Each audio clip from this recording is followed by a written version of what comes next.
Welcome to The Lift.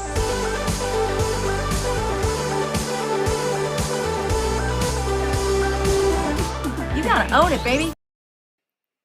Woohoo! That's right. You gotta own it. Hello, everybody, and welcome to The Lift. I'm Pat Laurie. So excited to be with you here on this Wednesday. How did you like that opening animation? It actually worked. I tried to do that last week, but sometimes technology doesn't exactly work. And sometimes life doesn't exactly go the way you plan it, right? Well, that's what we're going to be talking about today on The Lift. I have a very special guest who's going to be talking about recalculating. Last year was the year to recalculate, right? Because our lives just changed in so many different ways. But you know what? Now is a great time to recalculate where you want to be in life. What's going on in your job? Well, we have a New York Times bestselling author of Becoming the Boss, New Rules for the Next Generation of Leaders. She has also written The Remix, How to Lead and Succeed in the Multi-Generational Workplace. And she really is just the guru for how to succeed in today's ever-changing workplace. I am so happy to bring on Lindsey Pollak. Lindsey, thanks for joining me today. It's such a pleasure. Thanks for having me. Oh my gosh. Well, congratulations on the new book, which is coming out in just a matter of days, I think. But I wanted to ask you, why did you want to write the book called Recalculating? So during the pandemic, like everybody, I was sitting at my desk watching business go out the window and everything sort of fell apart around me and hearing everybody's stories of furloughs and layoffs and business losses. And I had this image in my head of that moment when you're in your car and you're driving and you make a wrong turn and the GPS says recalculating, recalculating. And I kept thinking, everybody is in this same situation. And that's kind of what my brain does as a writer is sort of, what's the theme here? And I pitched it to my publisher, HarperCollins, and they said, yes, write it, do it. And what I did was I started speaking to people. And when I just said that word recalculating, it opened up this flood of thoughts and ideas and strategies and concerns about what kind of recalculating we needed to do, how to do it. And so that's what I wrote the book about. Wow, that is going to be so helpful for all of us, because I know in the beginning when everything changed, I don't even think some of us could think about recalculating. It was more about like survival, right? And what's going on and how do I even get through it, right? Absolutely. So tell me, what do you think is the state of today's worker after going through this pandemic? I think the state is, for a lot of people, I think there was a period of paralysis in a lot of ways, which really concerned me. One of the stats that I saw that made me write the book was that not only were job postings down because employment was down, but job applications were down. So people were not even trying. And that got me really concerned that people were sort of in a holding pattern. And we saw this in 2008, 2009 as well. I personally went through it after 9/11, living in New York City at the time in 2001, that I thought, I'm not going to do anything. And that was really concerning to me. So I think we've moved out of that. And I think we use that term new normal for a lot of people where we don't know what to do, but we know we have to do something. And so I'm starting to see people taking action. And I think that's really the way to approach this. I can't guarantee that the step you take is going to be the perfect one, but taking a step is more important than anything. Yeah, I could totally agree with you there. I think paralysis was something that a lot of us experienced because, let's face it, well, we thought, it was just going to be like a 2-week paralysis, which turned into 11, 12 months. I can't even remember now at this point. But so what happened? Now, after people went through the paralysis, like what's going on with our workforce? Do you think like today we're more productive or have we become complacent? So it really depends on where you are. One of the statistics that came out really recently was that business starts are up. So a lot of people are trying entrepreneurship. They're trying to start businesses or join the gig economy or freelance or consult. So I think one result is that people are saying, if I can't find a job, I'm going to just start my own business. So that's one direction that we're seeing. Unfortunately, a lot of people have left the workforce. We're seeing this with women, where we're down to the rates of women's workforce participation from the 1980s. So that is a negative negative, but it certainly is a result.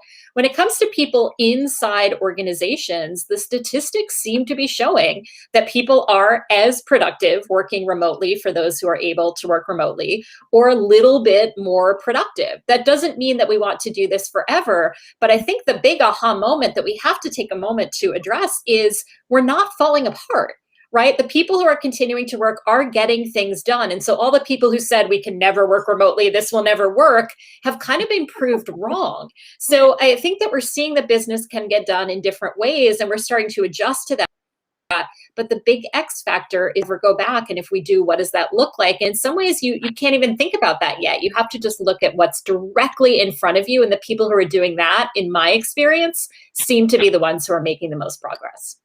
Ah, okay. Yeah, that makes a lot of sense. I know. I do think in terms of where the future holds for us in this virtual world, I believe there's like no turning back right now, right? I mean, it's like, okay, we're in virtual and it looks like virtual is here to stay, like it or not, in some form or fashion.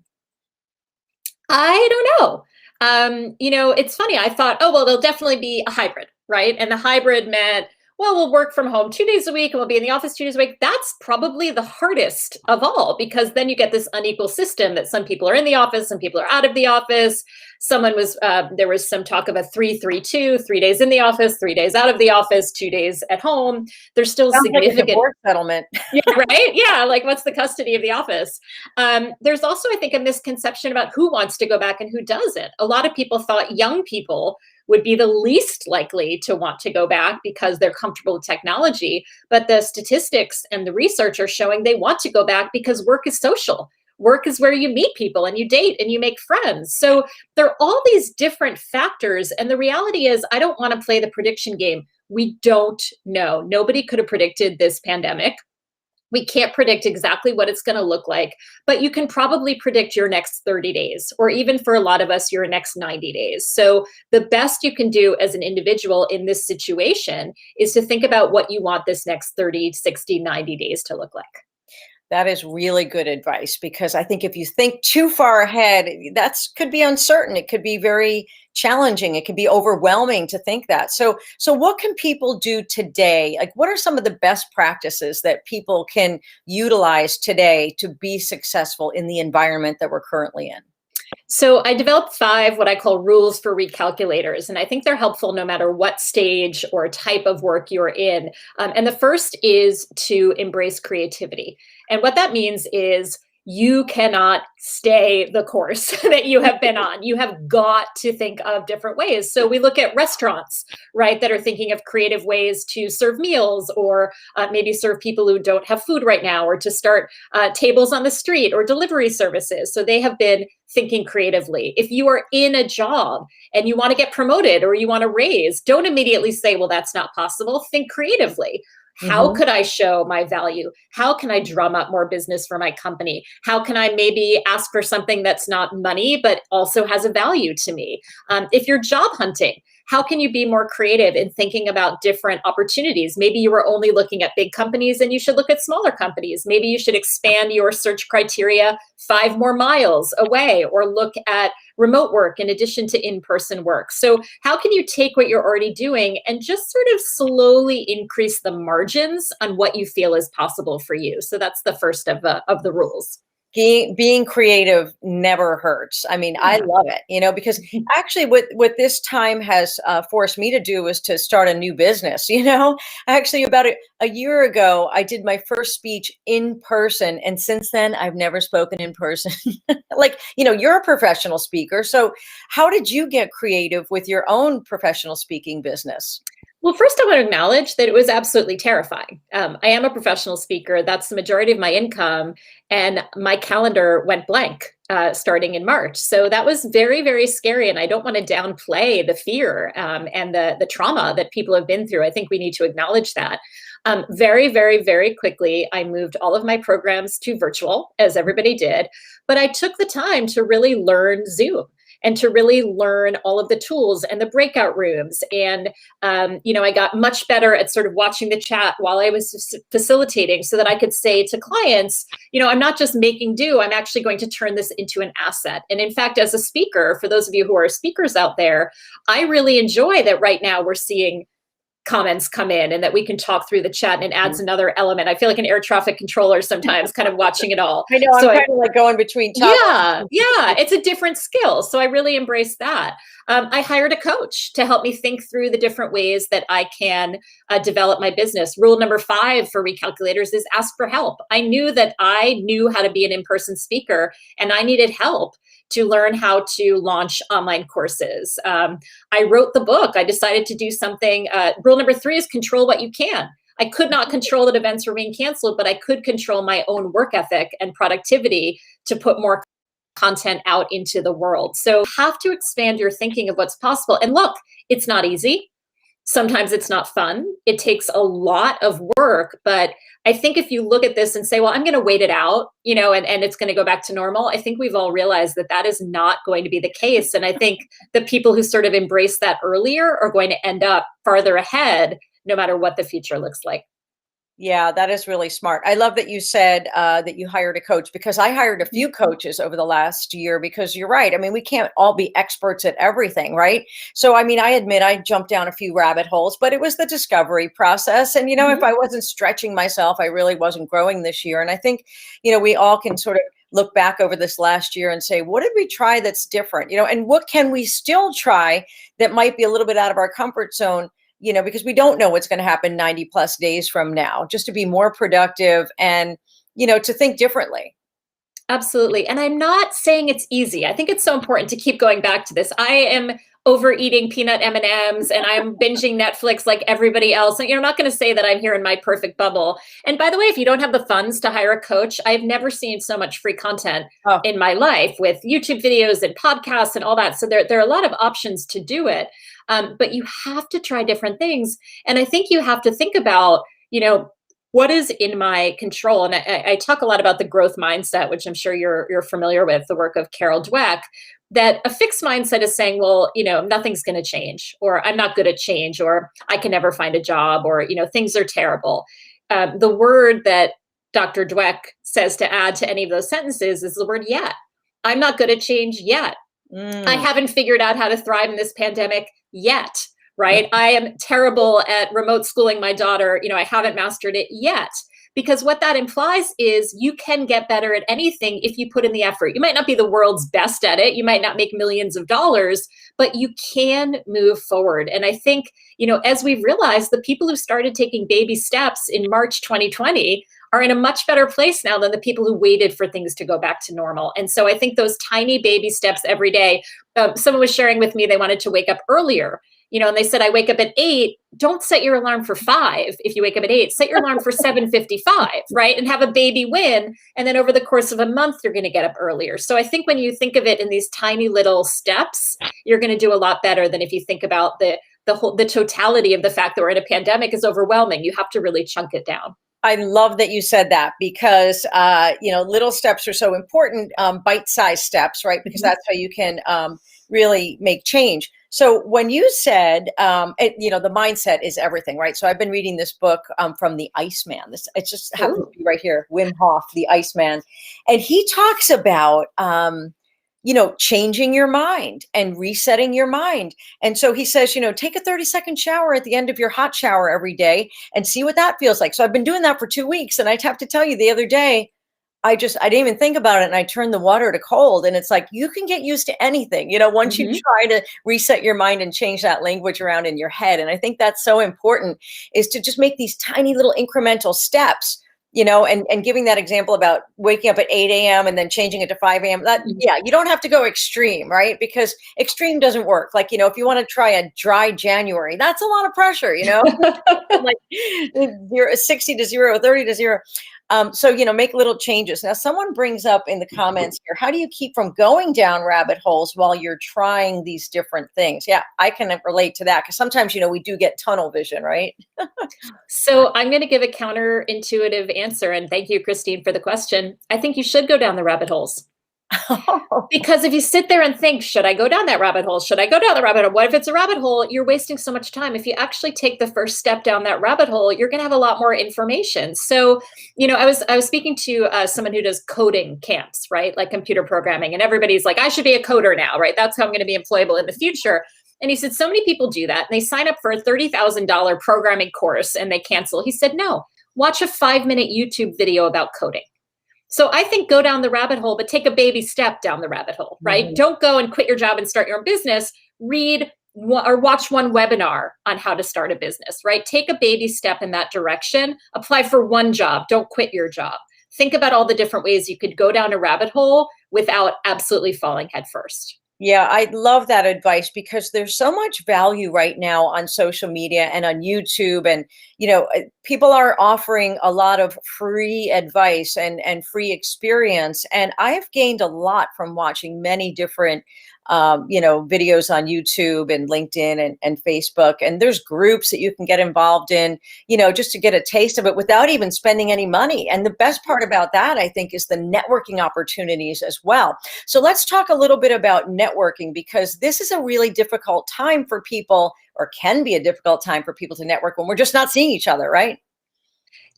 It's funny. I interviewed someone for the book named Steve Dalton, who wrote a book called The 2-Hour Job Search. He talks a lot about networking, how the vast majority of jobs are, of course, found through the people in your network. And first, I would say you know more people than you think. So when you really think about your friends and your family friends and your children's friends and their parents from the soccer team, and your network is really big. There are studies by psychologists that say the minimum is going to be 150 people that you interact with or have interacted with on a regular basis. And then that has a multiplier effect. But Steve actually said that he thinks it's easier to reach out in the pandemic because we're all so starved for human connection that we want to be in touch with people when you make the first move. And he said something that really shifted my thinking, which is, first of all, what's the worst thing that can happen? Somebody says no, and if you have a site like LinkedIn, which I'm a huge fan of, as I know you are, and here we are on LinkedIn, like nobody's going to be offended if you reach out on LinkedIn. That's the whole point, right? No one's going to say, how dare you try to network with me on LinkedIn? That's why it exists. So there's no fear. It's not like asking somebody out on a date and getting rejected. But the other thing that Steve Dalton said that really spoke to me is he said, ask everybody, because he said, a lot of people are going to say no or ignore you when you reach out. But the people who say yes are going to be inordinately helpful. So that if you ask 10 people and 2 say yes, those 2 people will be more valuable than the other 8 combined. Because when someone does agree to help or to talk or to network or to make introductions, that has so much value that the no's are worth it. And I found that to be so true. It's the 80-20 rule, right? 20% of the people are going to be worth 80% of the value. And so you just have to reach out to enough people to get to those gems. That's awesome. And you can always tell the people that are interested or the people that just want to sell you something. You can tell. You can absolutely tell, and trust your gut, right? Only talk to the people. The other thing I would say on it's very hard to ask for help. I think a lot of people, it makes them very nervous or uncomfortable, particularly in the circumstances where we know that so many people are suffering right now. So flip it. Offer help. Say, hey, Pat, I know you have a show. I know you started a business. Let me know if there's anything I can do for you. That's still networking. Right? It absolutely is. And that's probably, a very easy, a valuable way to offer your skills, right? For someone to say, ooh, you know what? That person was really good to me. And people remember things like that, right? What about mentoring? So mentoring is so critically important, but I think that we miss the mark on how we define it. And I study this a lot. I've done a lot of research on generational differences. And I think that the old school version of mentoring was what we all think of when we say the word, which is you have an older, experienced kind of Yoda-like figure who sort of gives you their wisdom on a mountain, right? And you consume it. And that's great. If you have somebody like that, awesome. I've definitely had mentors in my life. But I think the world moves too fast. And it's very rare now to find somebody who has the exact job or life that you want. It's just, there's so much change, right? And we're not all on one company for 50 years where we can find someone we look up to. So if you have that, great, wonderful. But I think we need to expand it. So I love the idea of micro mentoring, which is, somebody on this LinkedIn Live will get a tip from us, we micro-mentored them, right? And they might micro-mentor us back. When I asked my 9-year-old, how to use TikTok, she's micro-mentoring me. It's a nugget. It's a tweet. It is, hey, Pat, can I pick your brain on something and get a piece of advice, right? So I think you can have mentoring in your life all the time without having this one mentor. I think we get caught up on finding the one who will give us all the wisdom in the world. The other thing I'm a big fan of is what I call the personal board of advisors, which is that instead of finding one person, you sort of have this informal metaphorical team of people that you call on. Maybe somebody helps you whenever you're negotiating. Somebody gives you really good advice on personal branding. Someone has great advice on financial stuff, but it's not all the same person. Just like a corporation has a board of directors that's made up of diverse people, if you have a diverse board of advisors for you, different generations, different races, different professions, different personality types, then you're going to really be more creative in your thinking. Because if everybody I know is an entrepreneur and a white woman living in Connecticut who has her own speaking business, that's not going to expand my thinking. But if I talk to a friend who's a doctor or who lives in Ethiopia or who has been in a corporation for 20 years, now I'm going to start to get some different ideas than I might have gotten myself. So I'm a big fan of expanding the concept of mentoring. I love that, because I think sometimes when you hear the word mentor, you're like, oh my gosh, that's going to be so much responsibility and pressure. so much pressure, and I am the guru, and and so that circle of influence in various areas. What a great idea that is. Oh, I think I'm gonna put that one on my list for this week. I mean, love it. I have my go-to people, for certain things, but that totally makes sense. I mean, why not have our own board of directors for our own life? And they don't even have to know. They don't even have to know that they're on your board of directors. And I would say from that idea of asking for help is, whose board are you on? Right? Who are you helping? Who are you supporting? Because I think it really goes in both directions. And that's when you really start to see the value. Absolutely. Well, I will just put a plug in for the National Speakers Association in Connecticut, because I am on the board of the NSA Connecticut. It's a fabulous chapter and organization. And it's also just a wonderful time to give back through being on a board. So that is always good advice to give to people. Let me ask you about, what about people that, though, are really kind of in a rut? Because we know that there's a lot of people in a rut out there. It's not all fun and games. I know we can walk out the door and walk our dog whenever we want to because we're sitting at home doing virtual, but there's not a lot of alone time, and there's a lot of stressors at home. So how do you cope? I'm particularly worried about women. I'm particularly worried about people who live alone. I'm particularly worried about extroverts who are really struggling right now. I think there are just so many people who are in a lot of pain. And I think that the mental health ramifications of this are going to be just enormous. So I feel that pain, and I have very bad days like everybody else. Number one, I think, is you have to feel it and you have to go through it. This past weekend, I will be honest, I ended up at a Wendy's drive-through by myself to get away from my family. And I was eating fries and the biggest Diet Coke you've ever seen in the parking lot, playing on my phone because I just needed to get away. So sometimes you just have to wallow in it, of course, with the caveat that if you are in trouble and feel a need for support, please get it. I absolutely do therapy as well now virtually with my therapist. So get the help you need, take the time to wallow, but you've got to move forward. And I think it goes back to those baby steps again, which is it can become very overwhelming to think about finding a job or re-entering the workforce or starting a business. So don't do it. Take one step, apply for one job, do one thing. Well, I think that it's okay that you had the French fries and the big Diet Coke in the parking lot. It helped. I needed it that day. And the next day I got back on the horse. I've been personally Instapotting a lot, but, it's fun. I think that, we're all human, right? And so we have to sort of cope in the ways that we can cope. But, we're going to stumble, and we're going to have times when we just feel like we can't do it, but you have to kind of keep pressing ahead. I just always keep moving forward and keep pressing ahead and realize that, there is always opportunity. It's just how you're really framing it in your mind. So, I just like to be hopeful, because there's a lot of opportunity to take up new things that you might not have even considered in the beginning. Like, I'm doing the ukulele right now, and I'm teaching myself on YouTube. I'm watching these people on YouTube, and it's so much fun. And I never, I used to think, oh, I could never do this, but I'm taking those bite-sized, moves every single day, but what about for the, well, one of the things that you mentioned though, with work, is that I think that there's even more opportunity right now, because with virtual, the need for virtual assistants. I mean, there's a lot of growth and a lot of job opportunity out there for people that maybe need to build their skills and be a virtual assistant, right? I mean, everybody needs that now.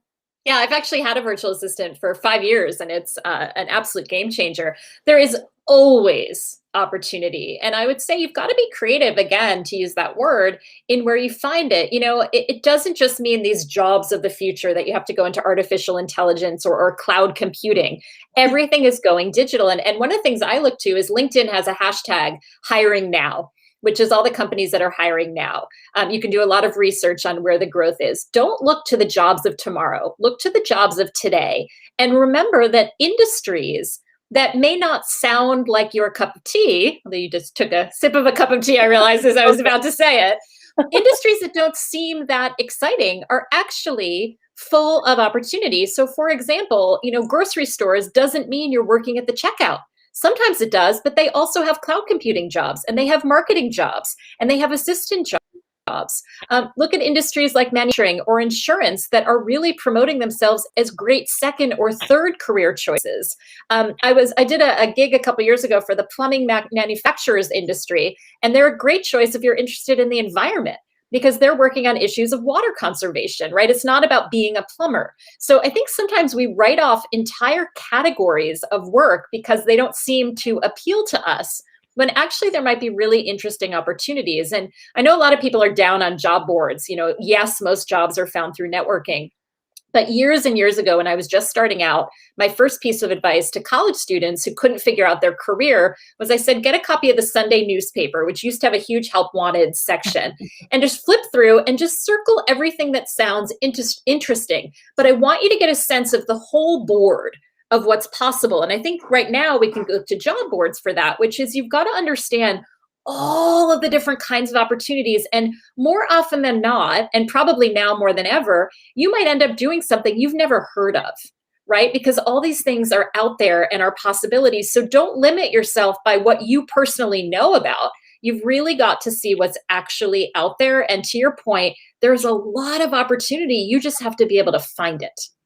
Absolutely. So let's talk a little bit about how is interviewing happening right now during COVID? Is virtual interviewing, how is that going? Any tips for interviewees when they show up for that interview?